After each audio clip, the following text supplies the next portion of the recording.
வணக்கம் and welcome to cinema matrix. இந்த வீடியோல எதை பத்தி பார்க்க போறோம் அப்படின்னா, கலையரசன் வந்து சபரிய மாமியார் அப்படின்ற மாரி டிஃபைன் பண்றாரு. ஸோ இந்த வீட்லயே வந்து எனக்கு சபரிய தான் ரொம்ப பிடிக்கல அப்படின்றத வந்து பதிவு பண்றாரு. என்ன காரணம் சொல்லி அப்படின்றத நம்ம டீட்டெயிலா இந்த வீடியோல பார்த்துடலாம். அதுக்கு முன்னாடி நம்மளோட சேனலை நீங்க சப்ஸ்கிரைப் பண்ணாம சப்ஸ்கிரைப் பண்ணி சப்போர்ட் பண்ணுங்க. ஸோ சபரி வந்து பார்த்தீங்க அப்படின்னா, ஃபர்ஸ்ட் வீக்ல எந்த அளவுக்கு வந்து எல்லாருக்கும் பேர் எடுத்தார் அப்படின்றது தெரியும். பட் சைலண்டா வந்து பார்த்தீங்க அப்படின்னா, அவரோட ஒரு விஷயத்த கலையரசன் வந்து எக்ஸ்போஸ் பண்றாரு. என்னன்னு பார்த்தீங்கன்னா, அவர் வந்து ரொம்ப டாமினேட்டிங்கா இருக்கிறத வந்து சொல்றாரு. டாமினேட்டிங் இன் த சென்ஸ் நான் ஒரு தப்பு பண்ணிட்டேன். அந்த தப்பு பண்ணதுக்கு அப்புறம் நான் எந்த தப்பும் பண்ணல. பட் அவர் வந்து பார்த்தீங்கன்னா, ஒவ்வொரு டைம் இது இது பண்ணு அப்படின்ற மாரி என்ன வந்து அவர் வந்து அ கண்ட்ரோல் பண்ற மாரி, என்ன டாமினேட் பண்ற மாரி நெறைய விஷயங்கள வந்து பண்றாரு அப்படின்ற மாரி கலையரசன் வந்து சொல்றாங்க. உடனே வந்து விஜய் பார்வதி வந்து "அப்படியா?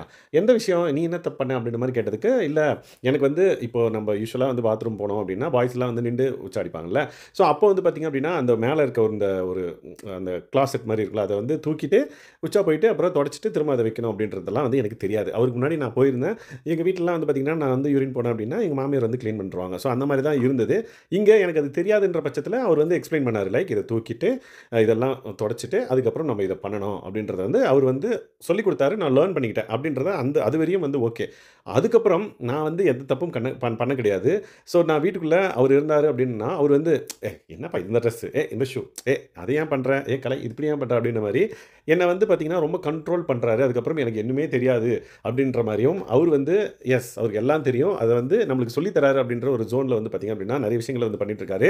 ஸோ அது வந்து 1 டைம் 2 டைம்னா பரவால்ல. ஃபுல்லா வந்து பார்த்தீங்க அப்படின்னா, அவரு அப்படிதான் பண்ணிட்டு இருக்காரு. அது எனக்கு வந்து பிடிக்கல அப்படின்றத வந்து சொல்றாரு. இன்னைக்கு நைட்டு இந்த விஷயத்த பத்தி நான் எங்க டீம் கிட்ட நான் பேசப் போறேன் அப்படின்றதையும் வந்து கலையரசன் வந்து சொல்றாரு. ஸோ கலையரசன இனிஷியலா வீட்டுக்குள்ள வந்தப்ப ஆஸ் ஆடியன்ஸா வந்து நம்ம எல்லாருக்குமே வந்து ஒரு கொஸ்டின் மார்க் இருந்தது. இவரு என்ன பண்ண போறாரு? இவருக்கு கிளாரிட்டி இருக்கா? அப்படின்னு மாரிலாம். பட் அவர் குடுத்த ஸ்பீச் அவரு பத்த அவரு சொன்ன கதை மூலமாவும் and then our go through பண்ண விஷயங்கள் வாழ்க்கையில அத பத்தி கேட்டதுக்கப்புறம் நம்மளுக்கே ஒரு கிளாரிட்டி வந்துச்சு. ஓகே, இவரும் சஸ்டெயின் பண்றதுக்கான வாய்ப்புகள் அதிகமா இருக்கு அப்படின்ற மாரி. ஸோ கலையரசன் வந்து 2ண்ட் வீக்ல யாருமே நாமினேட் பண்ணல அப்படின்னா, பிக் பாஸ் கண்டஸ்டன்ட்ஸும் அவர புரிஞ்சுக்கிட்டாருன்னு அப்படின்னு தான் அர்த்தம். பட் ஃபர்ஸ்ட்டு செஞ்ச ஒரு தப்புனால இன்ன வரைக்கும் வந்து என்ன அவர் இந்த மாதிரியே வந்து ஜட்ஜ் பண்ணிட்டு இருக்காரு அப்படின்ற மாரி சபரிய பத்தி கலையரசன் வந்து ஷேர் பண்ணியிருக்காரு. உடனே வந்து தலைவன் உள்ள வந்துட்டாரு. யாரு? திவாகர். "ஆமா சார், ஆமா பாரு, ரொம்ப ஆக்ட் பண்றாரு அவரு.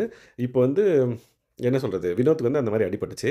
சரி நான் போய் பிசியோ பண்ணலான்னு சொல்லிட்டு போயிட்டு ஐஸ் கட்டி எடுத்துட்டு வர சொன்னேன். இதெல்லாம் வச்சேன். திடீர்னு அவன் என்னன்னா சபரி வந்து சர்க்கரை எடுத்துட்டு வா, சர்க்கரை எடுத்துட்டு வா அப்படின்னாரு. "ஏய் இருப்பா, இருப்பா அதெல்லாம் பண்ணாதப்பா. அவருக்கு ஆல்ரெடி சுகர். அவருக்கு போய் சர்க்கரை குடுக்குற" அப்படின்னு. சபரி எந்த மைண்ட் செட்ல சொல்லியிருப்பாருன்னா, இனிப்பு சாப்பிட்டா நம்ம வந்து okay something we are having அது வந்து நல்லாருக்கு அப்படின்றப்ப நம்ம உடம்பு வந்து ஒத்துழைக்கும் அப்படின்ற மாரி அந்த மீனிங்ல சொன்னாரா என்னன்னு தெரியல. திவாகர் வந்து அத ஃபைண்ட் பண்ணிட்டாரு. அவருக்கு சுகர் இருக்கு. அத போய் சர்க்கரை எடுத்துட்டு வந்து என்ன நடிப்பு பாரு அப்படின்ற மாரி பாருகிட்ட வந்து இத சொல்லி எக்ஸ்பிளைன் பண்ணிட்டு இருந்திருப்பாங்க. ஸோ சபரிக்கு இந்த மாதிரியான ஒரு டேகும் வந்து குடுக்கப்பட்டிருக்கு. அது எப்படி வந்து டிஸ்கஸ் பண்ணப்படுது நைட் அப்படின்றத நம்ம பொறுத்திருந்து பார்க்கலாம். இந்த மாதிரியான பிக் பாஸ் அப்டேட்ஸ நீங்க தெரிஞ்சுக்கணும் அப்படின்னா, நம்மளோட சேனல சப்ஸ்கிரைப் பண்ணாம இருந்தீங்கன்னா, சப்ஸ்கிரைப் பண்ணி சப்போர்ட் பண்ணுங்க. Thanks guys. பாய்.